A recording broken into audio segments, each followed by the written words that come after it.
एक समय गोरखनाथ जी ने देखा कि स्वामी रामानंद जी काशी में वैष्णव पंथ का ज्यादा प्रचार कर रहे हैं और नाथ पंथ सिकुड़ता जा रहा है। इसीलिए गोरखनाथ स्वामी रामानंद जी के साथ गोष्ठी के लिए काशी शहर में आते हैं। स्वामी रामानंद जी, जो काशी शहर के प्रसिद्ध संत थे और वेदों के मर्मज्ञ ज्ञाता माने जाते थे, उन्होंने अपने 1400 ऋषि शिष्य बना रखे थे और ज्ञान प्रचार के लिए भी उन्हें जगह जगह भेजते थे। उस समय कबीर परमेश्वर जी ने स्वामी रामानंद जी को अपना गुरु धारण कर रखा था। वैसे तो कबीर परमात्मा जी को किसी को भी गुरु बनाने की आवश्यकता नहीं थी, परंतु कबीर परमात्मा इस बात से परिचित थे कि आगे आने वाले समय में लोग ये सवाल उठाएंगे कि कबीर ने भी तो गुरु नहीं बनाया था, इसलिए गुरु बनाने की कोई आवश्यकता नहीं है। इस बात को ध्यान में रखते हुए कबीर प्रभु ने स्वामी रामानंद जी को अपना गुरु बनाने की लीला की।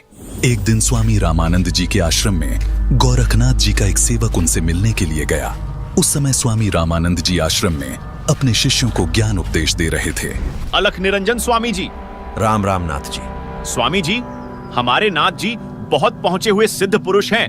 वो आपके साथ ज्ञान गोष्ठी करना चाहते हैं, इसलिए मैं आपको अपने गुरु जी के आदेश अनुसार आमंत्रित करने आया हूँ। उन्होंने कहा है कि ज्ञान चर्चा में जो भी विजयी होगा वह अपने शिष्यों समेत जीतने वाले का शिष्य बनेगा। ये कहकर गोरखनाथ जी का शिष्य वहां से चला जाता है। गोष्ठी की बात सुनकर स्वामी रामानंद जी बहुत चिंतित हो जाते हैं, क्योंकि वे इस बात से परिचित थे कि ये नाथ परंपरा वाले साधु सिद्धि युक्त होते हैं और इन सिद्धियों को देखकर जनता उनको विजयी घोषित कर देगी, जिससे ज्ञान चर्चा का मूल उद्देश्य पूरा नहीं होगा और उस नाथ जी का मुझे शिष्य बनना पड़ेगा। स्वामी रामानंद जी ये सोच ही रहे थे कि तभी 12 वर्षीय कबीर साहिब जी आश्रम में प्रवेश करते हैं। प्रणाम गुरुदेव। क्या हुआ गुरुदेव? आप बहुत चिंतित नजर आ रहे हैं। दास के लायक कोई सेवा है तो बताओ। हे कबीर जी, कोई नाथ जी आए थे और उन्होंने स्वामी जी के साथ गोष्ठी करने को कहा है कि जो गोष्ठी के लिए नहीं आएगा तो वो हारा माना जाएगा, और दूसरी शर्त ये रखी है कि जो हार जाएगा वह जीतने वाले का सह अनुयायी शिष्य बनेगा। हे स्वामी जी, संतों को हार जीत की चिंता नहीं करनी चाहिए। हमें उस नाथ जी का सामना करना चाहिए और गोष्ठी में अवश्य चलना चाहिए। फिर मैं आपका दास भी तो आपके साथ हूँ। हे भगवान, आप कह रहे हैं तो मैं अवश्य ही चलूंगा। अब मुझे कोई चिंता नहीं। कबीर साहिब जी अपने मुंह बोले। गुरुजी स्वामी रामानंद जी के साथ ज्ञान गोष्ठी में जाने के लिए तैयार होते हैं। वो वैष्णव पंथी वेशभूषा पहन लेते हैं, माथे पर तिलक, गले में तुलसी की लकड़ी की माला, टोपी, झोली, सिक्का व एक फावड़ी। स्वामी जी व कबीर जी कुछ अन्य शिष्यों के साथ निश्चित समय और स्थान पर गोरखनाथ जी से गोष्ठी करने पहुंच जाते हैं।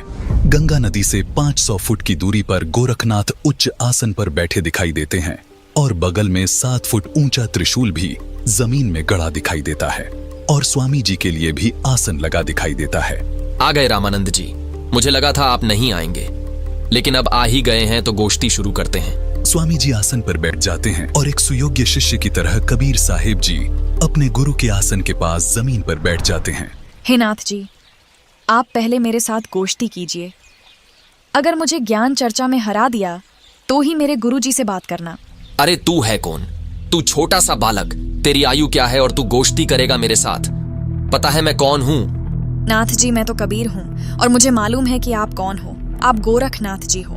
कबीर साहिब जी की बात सुनकर गोरखनाथ सोचते हैं कि इस छोटे से बालक ने मुझे पहचान लिया। तू छोटा सा बालक, तू कब से बैरागी बन गया? नाथ जी, जब से भय वैरागी, मेरी आदि अंत सुधि लागी। धूंधूकार आदि का मेला, नहीं गुरु नहीं था चेला। जब का तो हम योग उपासा, तब का फिरूं अकेला। धरती नहीं जद की टोपी दीना, ब्रह्मा नहीं जद का टीका। शिव शंकर से योगी न थे, जद का झोली शिका। द्वापर को हम करी फावड़ी, त्रेता को हम दंडा। सतयुग मेरी फिरी दुहाई, कलयुग फिरौनो खंडा। गुरु के वचन साधु की संगत, अजर अमर घर पाया। कहें कबीर सुनो हो गोरख, मैं सबको तत्व लखाया। हे गोरखनाथ जी, जब कोई सृष्टि नहीं थी तब मैं अनामी लोक में था। जब मैं अकेला रहता था तब पृथ्वी भी नहीं थी। तब से मेरी टोपी जानो।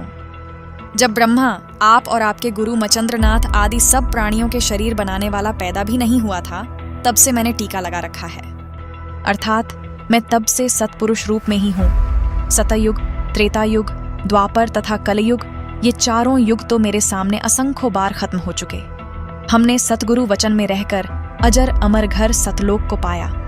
हे नाथ जी, पूर्ण गुरु से उपदेश लेकर आजीवन गुरु वचन में चलते हुए पूर्ण परमात्मा का ध्यान सुमिरन करके इस अजर अमर सतलोक में जाकर जन्म मरण रूपी अति दुखमय संकट से बच सकते हो। अरे कबीर, तू छोटा सा बालक और ज्ञान देता है गोरखनाथ को। तेरी आयु क्या है? सबसे बड़ा मूर्ख वो है जो मेरी आयु पूछता है, और आप मुझे बालक बता रहे हैं। जो बूझे सोई बावरा, क्या है उम्र हमारी? असंख्य युग प्रलय गई, तब का ब्रह्मचारी, कोटि निरंजन हो गए परलोक सिधारी। हम तो सदा महबूब हैं, स्वयं ब्रह्मचारी। अरबों तो ब्रह्मा गए, 49 कोटि कन्हैया। 7 कोटि शंभू गए, मोरी एक नहीं प्लैया। कोटिन नारद हो गए, मोहम्मद से चारी। देवतन की गिनती नहीं है, क्या सृष्टि विचारी। नहीं बूढ़ा नहीं बालक, ना ही कोई भाट भिखारी। कहें कबीर सुन हो गोरख, यह है उम्र हमारी। असंख्य युग प्रलय में चले गए, तब का मैं अमर हूँ। करोड़ ब्रह्म भगवान मृत्यु को प्राप्त होकर पुनर्जन्म प्राप्त कर चुके हैं। अन्य भगवान जिसका तुम आश्रय लेकर भक्ति कर रहे हो, वे नाशवान हैं। फिर नाथ जी आप अमर कैसे हो सकते हैं? अरबों तो ब्रह्मा मर चुके हैं, और 49 करोड़ बार कृष्ण जी की मृत्यु हो चुकी है, तथा 7 करोड़ बार शिव जी मर चुके हैं। लेकिन मेरी एक पल भी आयु कम नहीं हुई है। मैं अमर पुरुष हूँ। केवल सत्य पुरुष ही अजर अमर परमात्मा है, तथा उसी का सतलोक अमर है, जिसे अमर लोक भी कहते हैं। वहां की भक्ति करके भक्त आत्मा पूर्ण मुक्ति होती है, जिसका कभी मरण नहीं होता। हे गोरखनाथ जी, ये उपलब्धि सोहम शब्द के जाप से प्राप्त होती है, जो उसके मर्मभेदी गुरु से मिलता है। उसके बाद फिर सार नाम मिलता है, और सतलोक में वास तथा सतपुरुष की प्राप्ति होती है। करोड़ों नारद तथा मोहम्मद जैसी पवित्र आत्माएं जन्म कर मर चुकी हैं, देवताओं की तो गिनती भी नहीं। फिर आम मानव शरीरधारी प्राणियों तथा जीवों का तो हिसाब क्या लगाया जा सकता है। मैं न बूढ़ा न बालक, मैं तो जवान रूप में रहता हूँ, जो ईश्वरीय शक्ति का प्रतीक है। ये तो मैं लीलामयी शरीर में आपके समक्ष हूँ। ये सुनकर गोरखनाथ जी और क्रोधित हो जाते हैं और अपने त्रिशूल के ऊपर के भाग पर सिद्धि से उड़कर बैठ जाते हैं। कबीर, यदि तू इतना महान है तो मेरे बराबर में आकर बातें कर। हे नाथ जी, हम ज्ञान गोष्ठी के लिए आए हैं, न कि ये नाटक करने के लिए। आप नीचे आकर ज्ञान चर्चा करो, ताकि जनता को सच्चाई का पता लग सके। तेरे पास कोई सिद्ध शक्ति नहीं है। तू और तेरा गुरु दुनिया को गुमराह कर रहे हो। आज तुम्हारी पोल खुलेगी। अगर शक्ति है तो आओ बराबर में, यहीं चर्चा करेंगे, नहीं तो हार स्वीकार कर लो। ठीक है गोरखनाथ जी। कबीर जी अपनी कुर्ते की जेब से 150 फीट लंबी धागे की रील निकालते हैं और उसके एक छोर को पकड़कर सीधा ऊपर की तरफ फेंक देते हैं। धागा सीधा खड़ा हो जाता है और कबीर साहिब जी उस धागे के अंतिम छोर पर जा बैठते हैं। नाथ जी, अब आप आओ मेरे बराबर में, यहाँ बैठकर चर्चा करेंगे। गोरखनाथ ज्यों ही ऊपर की तरफ उठते हैं, वैसे ही धड़ाम से नीचे गिर जाते हैं।